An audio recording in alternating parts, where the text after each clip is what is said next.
সংস্কারের 31 দফা কর্মসূচি জনগণের সামনে তুলে ধরেছে। আপনারা জানেন যে বিএনপি সবসময় সংস্কারের পক্ষে।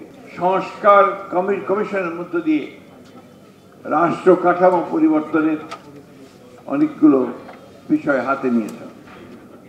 আমরা পত্রিকায় দেখেছি আগামী 17 তারিখে যে বিষয়গুলোতে সমস্ত রাজনৈতিক দলগুলো একমত হয়েছে সেই বিষয়গুলো নিয়ে একটি সনদ স্বাক্ষর হওয়ার কথা।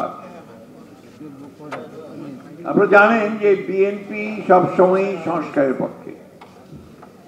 আপনারা জানেন যে বিএনপি 2016 সালে ভিশন 2030 এই নামে একটি কর্মসূচি, এই নামে একটি চার্টার অফ ডিমান্ড,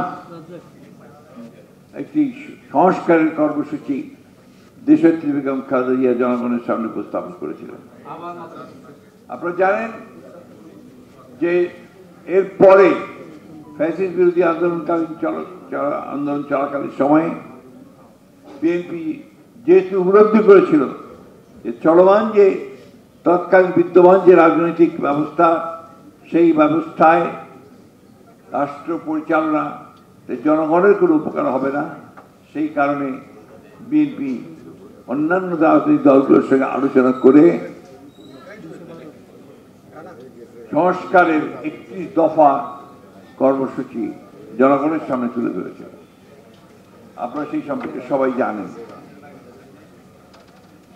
সেই 31 দফা সংস্কারের যে কর্মসূচি, যে প্রস্তাব, সেই প্রস্তাবের মধ্যে কিন্তু আজকে পত্র পত্রিকায় আপনারা দেখতে পাচ্ছেন যে সংস্কার কমিশন, সাহিত্য সংস্কার কমিশন যে সমস্ত বিষয়গুলোতে সিদ্ধান্ত দিয়েছে বা যে প্রস্তাবগুলো নিয়ে এসেছে তার বেশিরভাগই আমাদের সেই 31 দফা কর্মসূচির মধ্যে ছিল।